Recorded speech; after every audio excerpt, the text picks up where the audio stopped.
by his material energy or by his superior energy, he will place us in a perplexing situation. When people come to Krishna consciousness, sometimes, devotees tell them, don't worry, when you come to Krishna consciousness, you will never suffer. Please don't cheat the masses. Don't cheat them. Because after you come to devotional service, most devotees will tell you, Prabhu, I've suffered like anything. But it is not suffering. It is Krishna testing. When you want to put up a picture on the wall, what do you do, Prabhus and Matajis? You first knock a nail into the wall, right? After you knock the nail in the wall, before you put the picture up, what is the thing you will do? Any sane man who has ever knocked a nail into the wall will do this. They will shake the nail, just to check that it is alright for the picture to be put up. That shaking is Krishna's way of making us perplexed. Just for a while. Test it. Okay, put him in a perplexed situation. Will it hold? Will his faith hold? Or is he going to become morose? Or is he going to walk away? This is what is going to happen. And when Krishna does that, you should be happy. Instead of becoming more morose, you should be very happy. Why? Because Krishna is now testing your faith. And Krishna will never test his devotee unless he gives him the strength to pass the test. Actually, all Krishna's exams for devotees are rigged. They're all rigged. That's the good news for all of you. The tests for the demons are never rigged. That's why he ends up killing all the demons. They all fail, you see. But every devotee who's been put in a test always passes. Why? Because the secret in the ingredient is when the devotee receives the difficulty with faith and increases his devotional service, Krishna gives him the strength to cross the hurdle. Mayam tarantite.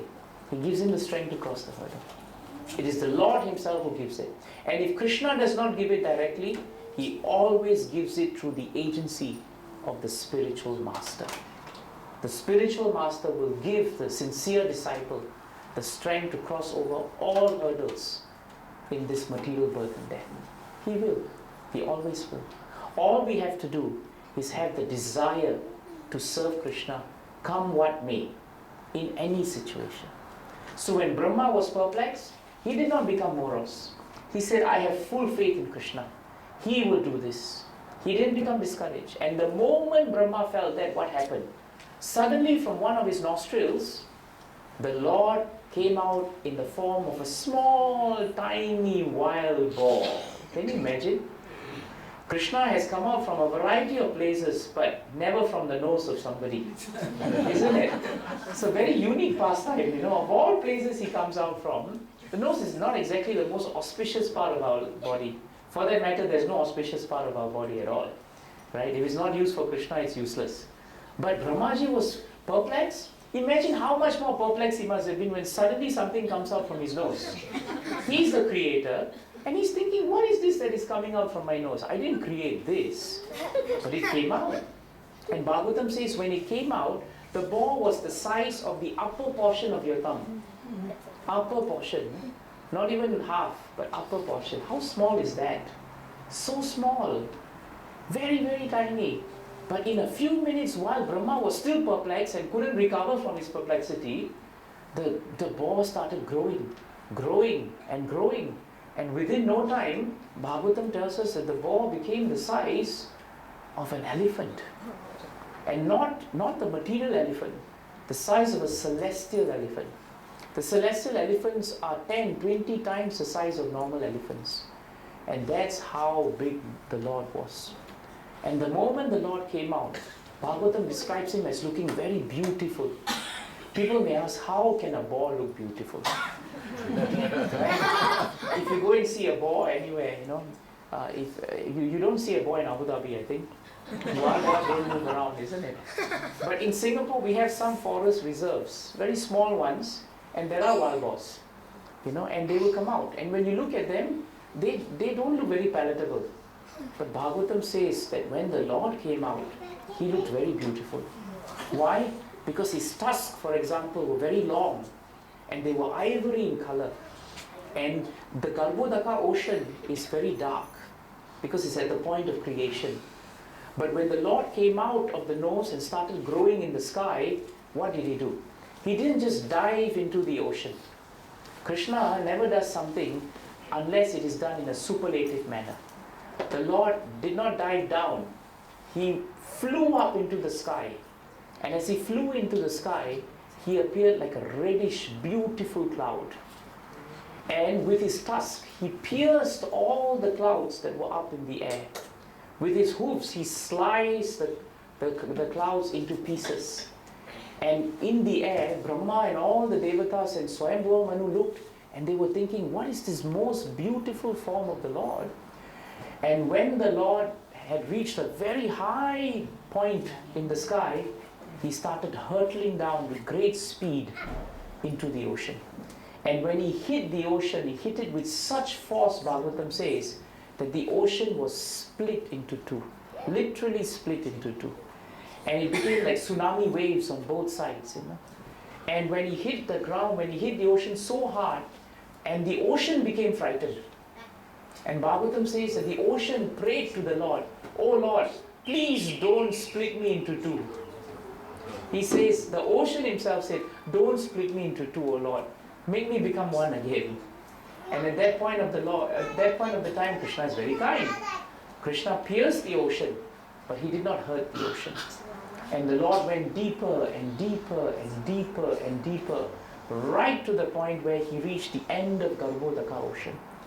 Bhagavatam tells us actually that ocean is almost limitless. But because the Lord is unlimited, that is almost limitless, but the Lord is unlimited.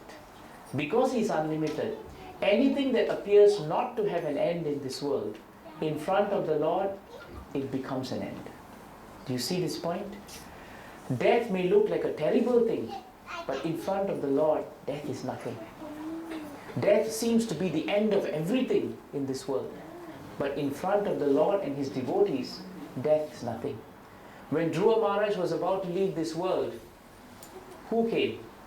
The Vaikuntha messengers of the Lord. They came in a celestial airplane. No fuel for the airplane. No need a ticket for the airplane. It's a specific airplane. Better than even your first class airplanes today. And only one passenger, Dhruva Maharaj. But before Dhruva Maharaj could step into the airplane, you normally have the aero bridge for you to walk through, right? And in this case, the aero bridge became Yamaraj. Yamaraj put his head down. He placed his head down. He bowed down before the pure devotee of the Lord, and he became the aero bridge. So that somehow or another, Dhruva Maharaj could just cross over into the celestial airplane. Why is this important? Because it shows us that when the Lord is limitless and he's unlimited, anything in this world that appears to be very powerful has its limits in the face of the Lord. That is why devotees may be perplexed in the beginning, but their sadhana and their devotional service becomes the platform that allows them never to be discouraged. That is important. So our arrow bridge to Krishna is our devotional service. That is the basis of all that we do. And that is why our scriptures tell us bhakti is non-different from Krishna. It is so powerful that it is the most important and precious part to Krishna. And that's why when Krishna moved down as Lord Varaha, he dived deep inside and he went all the way to the ground at the end. And there he saw Mother Earth. And Bhumi Devi was floating, not floating, she was down. She was stuck in the mud of Garbhodaka ocean. And Bhumi Devi was looking very morose because she was not up. And she was supposed to give shelter to all the living entities, but she could not do it. So Bhumi Devi was feeling it actually. But the Lord, when he saw her, he took compassion. I said in the morning with the devotees there, that the Lord's pastime as Lord Varaha has a lot to do with the greatness of Bhumi Devi. Don't forget, the Lord incarnates in this material world not accidentally. That is why his incarnation is known as avatar. No, none of us have an avatar, isn't it? Unless you play video games, you may have an avatar. But if you don't play video games and you never watched the movie Avatar, the word avatar never applies to us. Right? It's a concoction. That's why Krishna says nicely, Yada yada hi dharmasya glanir bhavati bharata. Abhyutthanam adharmasya tadatmanam srijamyaham. Krishna says very clearly in 4.7, whenever there is a decline in religious practice, what happens? He comes. When there's a predominant rise in irreligion, he descends. And when Krishna comes, he doesn't come just to kill the demons. We always have this mistaken impression when you read Krishna book, it's all about Krishna killing demons. But we forget a very important point. That when Krishna came, and when Krishna continues to come, his main purpose is to protect the devotees. His main purpose is to expand Krishna consciousness.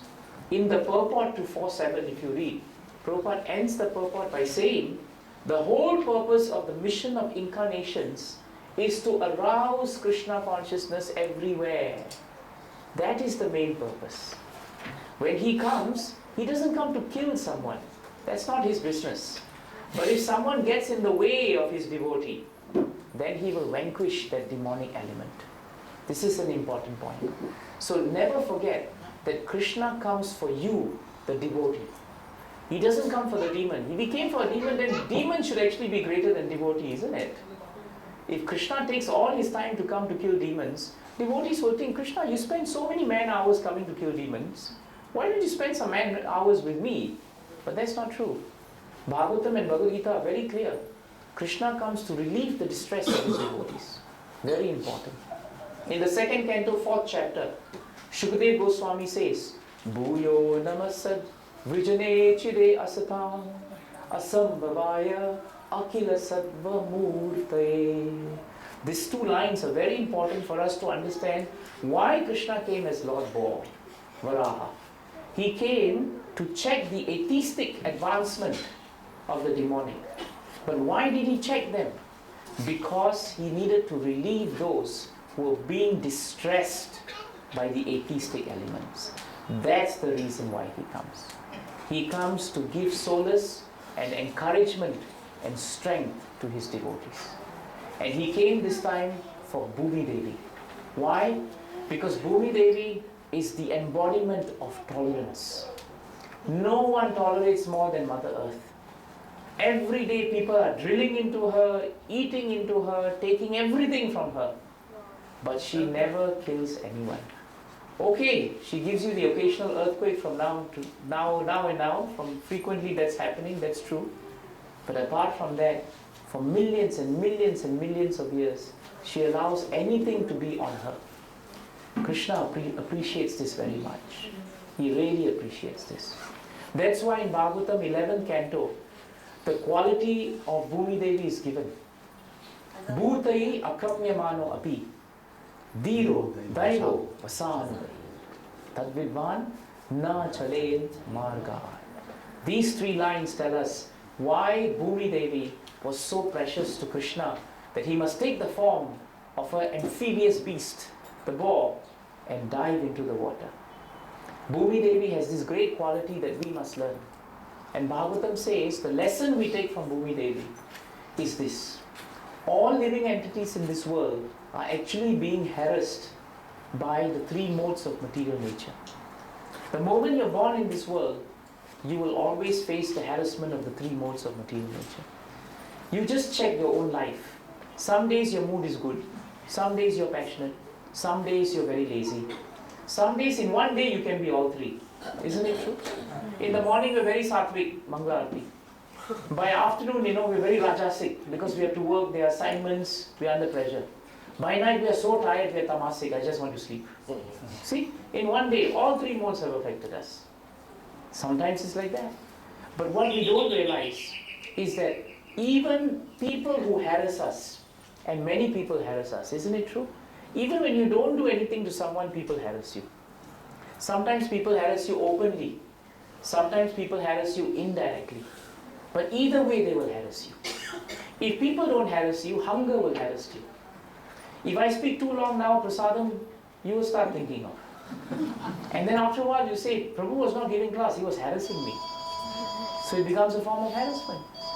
If you're very thirsty, thirst harasses us. Sometimes parents wait so many years to have children. Because they say, when children come, my life will be fine. But as the children grow older, only you know how much harassment you are getting from your child. And when the children grow up and they are old, and then you become very elderly, and when you become old, you don't know what is happening. Then you end up harassing your children. And they think, oh my God, now I always feel so harassed by my parents. We are all harassing each other. The husband without exception will harass the wife. The wife without exception will harass the husband. First time when I met Maharaj after my wedding, Maharaj said, Devaki, how's your wedding? I said, it was fine, Maharaj. Then Maharaj said, how's the marriage? I said, it's very good. Maharaj said, good and marriage is an oxymoron. Meaning they never go well together. Good can never be put in front of marriage. I looked a bit perplexed. I wasn't discouraged, but I was a bit perplexed. And Maharaj said, be frank, my son. You should understand, in marriage also, you start being very happy, but after a while, the harassment is also there. It's always there. That's why we have sannyasis in the society. Because, either they don't get married because they know they'll be harassed, or after getting married, they say, I love my wife, but 20 years later, I'm ready to take sannyas. So we're all harassed. And one thing we don't realize is, we always say, Prabhu, he harassed me. This person harassed me. But we don't realize how much we are harassing others.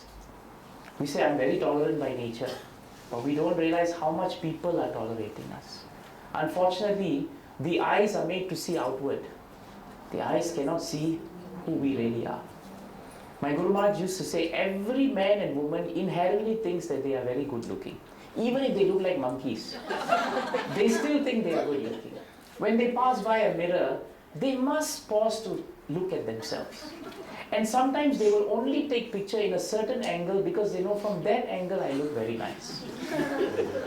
So we all have a very, very perplexed view of ourselves. Why? Because we don't realize our senses were not meant to serve ourselves. They were meant to serve Krishna. The moment we try to serve our senses, we harass ourselves. We harass ourselves. But Bhumi Devi is so great that even though people harass her, even though they give so much trouble to her, she never harasses them. She is Dhiro, she is Daivo, Vasa Anugariya. Daivo means, the root word of Daiva means providence. It means a higher hand. Daiva Netrena. It means that Bhumi Devi always sees the harassment of living entities as not coming from the living entities. She sees the hand of Krishna. She sees the hand of Krishna. This is the royal road on how we don't become discouraged, even if we become perplexed. Our perplexed feeling is only temporary. Brahmaji just was perplexed for a while, but immediately he replaced it with faith. And that's why he became very strong. And the moment he became faithful, you notice something, the sequence? The Lord came out from where? From him. From his nostril. He came from him. That was the perfect way to reciprocate with Brahmaji. Brahma, you have now invested your faith in me. Where will I come from? I'll come from you. To show you that I'm always with you. And that's why the Lord went down. He came because he was pleased by Brahma's determination and faith. He came because he wanted to protect Bhumi Devi, because he was pleased by her devotion, by her tolerance. And how do we tolerate? We tolerate when we see hand of Krishna, Daiva. We tolerate when we are Dhira. Dhira means one who is sober. Sober means one who knows that everything that happens in this world is not in his control. Everything that happens is ultimately under the remote control of Krishna. That is Dhira. So Dhiraha, Daivo, Vasanugari. Such a person, how will they behave? Tadvidva na chalen marga. The path of devotional service they never move away from. So whenever you become perplexed in this material world, instead of moving away from bhakti, you please increase the quality of bhakti. The moment you increase the quality of bhakti, you become encouraged. When you lose the quality of bhakti, you become discouraged. When we become perplexed, turn it from a liability into an asset. Bhumi Devi was down in the ground. Brahmaji was perplexed, but both had faith in Krishna. And Krishna came as the ball and he lifted Bhumi Devi. Bhagavatam said when he came down, he was coming at a very fast speed. But the moment he saw Bhumi Devi, he slowed down and with his beautiful tusk, he gently picked her up from the ground. Krishna may be able to kill many, many demons, but he's a gentle man at heart. He's very gentle with his devotees. And he lifted Bhumi Devi very carefully and he started moving up at a fast speed, but carefully. And the moment he came up, Bhagavatam tells us, he put her up. But the problem is, Bhumi Devi lost the power to stay afloat. That's why she went to sink inside. But the Lord is so great that he gave her his power to stay afloat. Bhagavatam tells us Krishna has the power to keep planets afloat. Imagine, planets are flying in space, What is keeping them up? The materialist says it's the law of gravity. Prabhupada says, who created the law of gravity? It's Krishna. Isaac Newton or whoever else did not, invent anything. The law of gravity was there. It's just the apple fell on his head. That's it. He didn't invent anything. Thank God it was an apple, nothing else. But apart from that, it was always there. So all of Krishna's laws have always been there. They have never gone anywhere. And that is why the Lord has the capacity to make the most amazing things in the natural world. This morning I was telling the devotees about the mosquito. Airports have so many runways, isn't it? Millions of dollars are spent so that these big planes must land. But look at the way a mosquito lands. The mosquito lands in such a way you don't have to build a runway for it. It just lands perfectly. Nobody needed to stand there to signal. The mosquito is landing, nothing. The mosquito just lands. Perfect landing. Perfect takeoff. Mosquitoes doesn't have to wear safety belt before it takes off. No need for instructions on oxygen if anything happens. Perfect creation of Krishna. So, sorry? And you're right, mosquito never crashes. I've never seen a mosquito crash. I've never seen it crash. But if you hit it? What if you hit it? If you hit it, that's not a crash. We attack on it. You attacked it. That's terrorism, by the way. So my point is, the Lord is so powerful that anything that appears that cannot be done, He can do it. And so Lord Varaha gave Bhumi Devi the power to stay afloat. And Krishna can also give us the power to stay afloat in this material world. Krishna has that capacity. If only we have faith in Him, Krishna will keep our faith alive. He will keep our bhakti alive. All we have to do is increase our devotional service. And so after He did that, when He pulled her out, at the same time, Krishna never does one thing in one incarnation. Krishna does many things very often. He's the only one who's what we call, he's the original multitasker. Long before multitasking became a phenomenon, Krishna was doing it all the time in Bhagavatam. And He did it here. Because Hiranyaksha, that powerful, powerful demon, the younger brother of Hiranyakashipu, Hiranyakashipu trained him in such a way he became so powerful. And he defeated all the enemies that he had until he had no one to fight. Imagine you're so powerful, you're undefeated, and you don't know who to fight. So he became very bored, He traveled around the world asking people, fight with me. And Prabhupada says this is demonic mentality. Demons have this habit of picking quarrels and picking trouble with you. So we should be very careful not to be like that. Sometimes, even as devotees, we provoke people. We have this tendency to provoke. We say something and it hurts someone and we want them to react to us. That is actually demonic tendency. So Hiranyaksha moved around everywhere and said, fight with me, but everyone declined. Finally, he entered the great ocean depths and he went to see Varuna.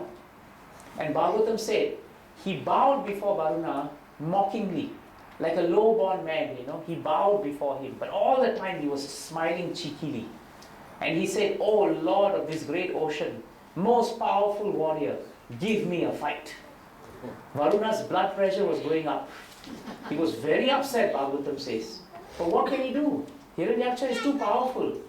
So he said that if you really want to fight, then you should find that most ancient person, Lord Vishnu.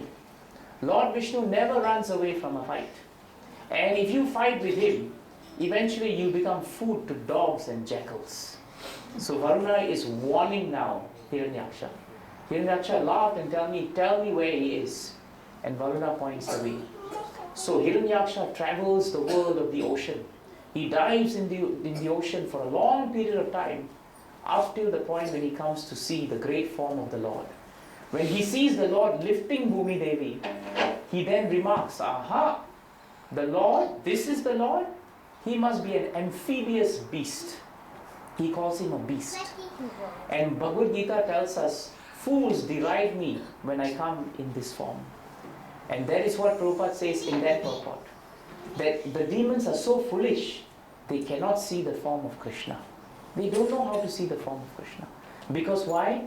Their eyes are not devotional. Their eyes are fault-finding.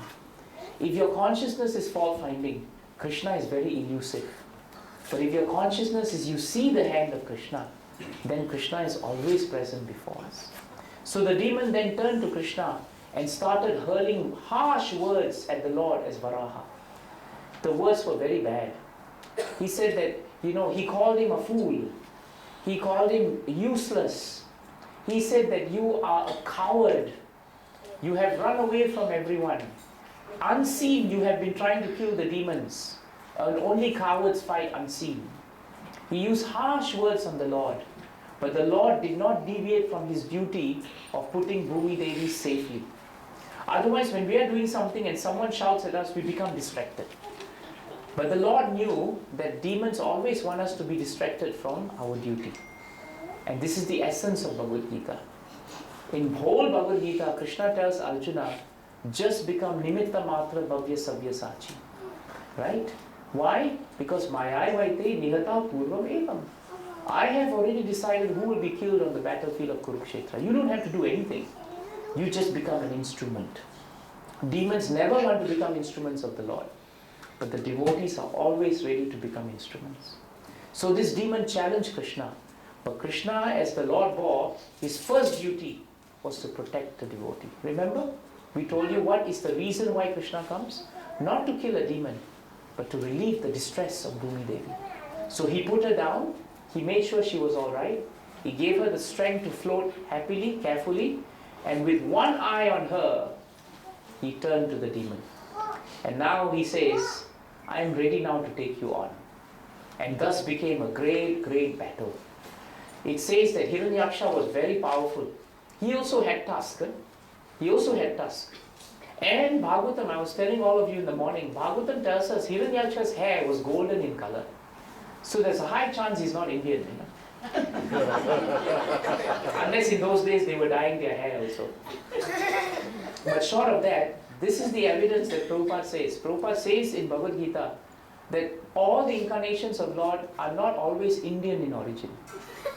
Krishna doesn't always come with an Indian passport. No. Krishna can come anywhere in the world, Prabhupada says. And just as Krishna can take the form anywhere in the world, the demons also can take the form anywhere in the world. They are not only confined to India. There are international demons. And there's a good chance that Hiranyaksha was a very international demon. He had a mace.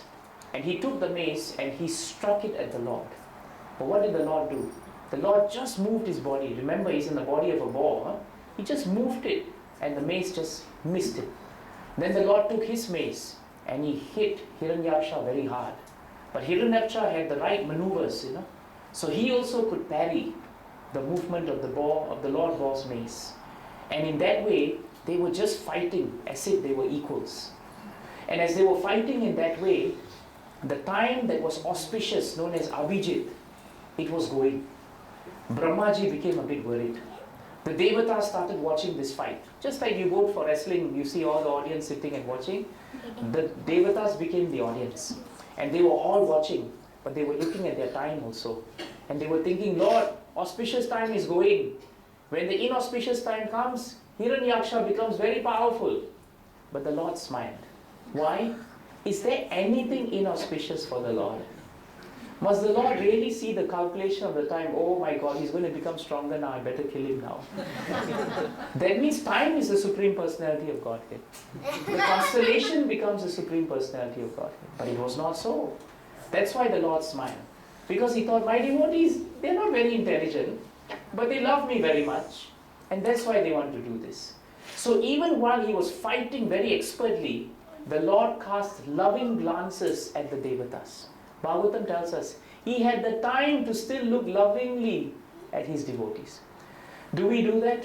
When we fight with someone, we don't look lovingly at our wives or husbands or anybody. In fact, everybody wants to run out when we fight, isn't it? Only Krishna has this capacity. Again, it proves that he comes to relieve the distress of his devotees. He was always watching Bhumi Devi, casting loving glances at the Devatas and fighting. And after a while, he smashed the mace of the demon. But Hiranyaksha, what did he do? He took up the second weapon he had. He took the trident. And with the trident, he threw it very hard at the Lord Boar. But the Lord took out his Sudarshan Chakra. And you know, when Sudarshan Chakra comes out, it's a no-brainer. Nothing can stand before Sudarshan Chakra. And when he hurled it at the trident, it smashed it into multiple pieces. But the Lord did not use his Sudarshan Chakra. He pulled it back. Now the Lord picked up his mace again. Hiranyaksha's mace was smashed, but he picked up another mace. And when he picked up this mace, he smashed the mace of the Lord. He was so powerful, he actually smashed the mace of the Lord. And the Devatas became very upset.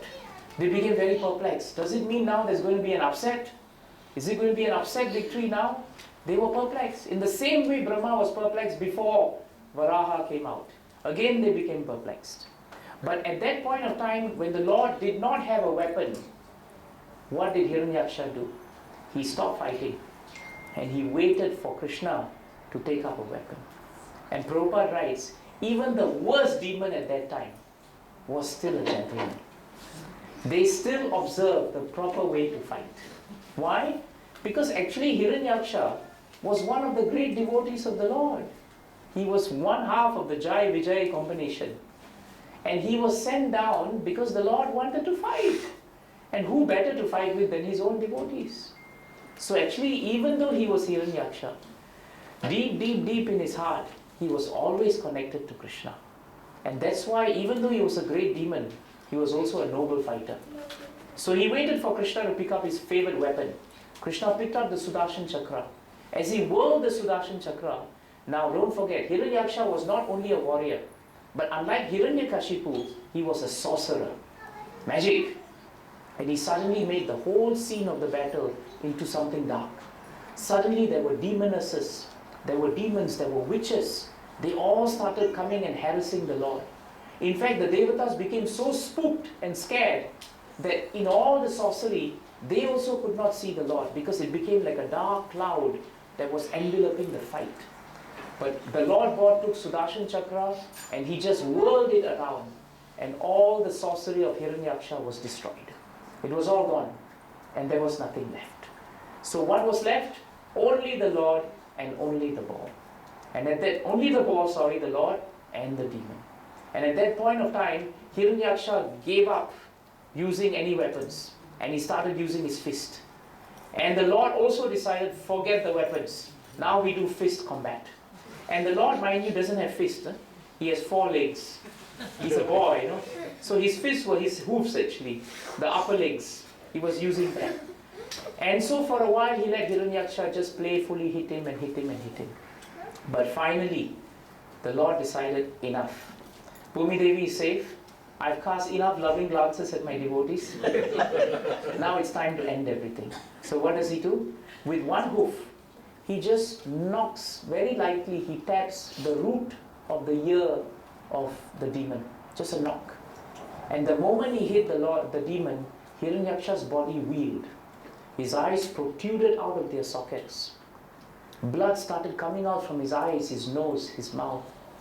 And the demon fell with a crash, just like a huge mountain falls into the depths of the ocean. And at that point of time, Hiranyaksha left. But Bhagavatam tells us that Hiranyaksha was so fortunate because he actually got a chance to touch the lotus feet of the Lord. Not the fist, but the hoof. It is also lotus.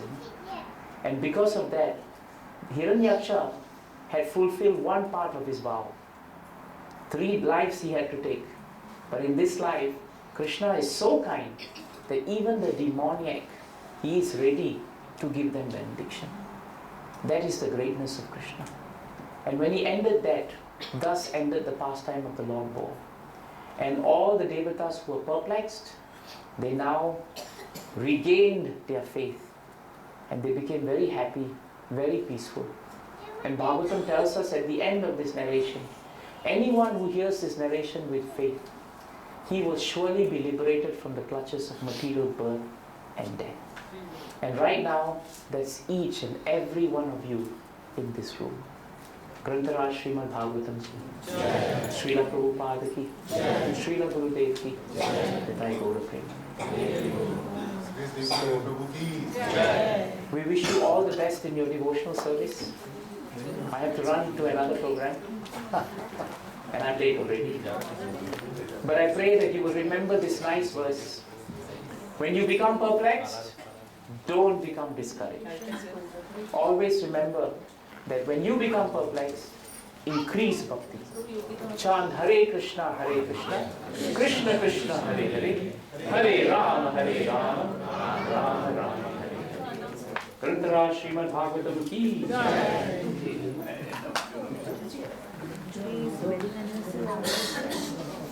Because Hare Krishna, Mataji. Abu Dhabi devotee who was in Sharjah has come all the way from Sharjah for celebrating his 15th marriage anniversary. I have come to hear Prabhu, and Prabhu, believe me, like the kids we tried our best to come in time. But then rain was there coming from Sharjah. And traffic. Kids wanted to hear your kirtan, I tried my best, but I was not. It's okay. Actually, I didn't do kirtan. Oh, because our so time all of is them so missed short. it. So everyone missed it. Oh, Jai. It's okay. You're in good company. Why not I have a 5 minutes kirtan? Wishing you all the best. Thanks, Prabhu, Prabhu. Mataji. Thanks. Hare Krishna. Hare Krishna, Hare Krishna, Krishna Krishna, Hare Hare, Hare Ram, Ram Ram, Hare Hare, Hare Krishna, Krishna Krishna, Hare Hare, Hare Ram, Ram Ram, Hare Krishna.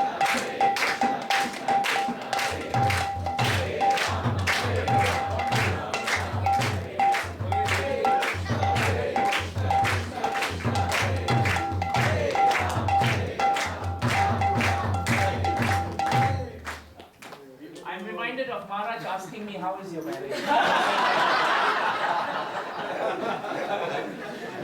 Let's not ask them. Let's pray for them. Thanks, Prabhu. Thank you. Kids can continue with the kirtan. Oh yeah, please. Better, Rajan.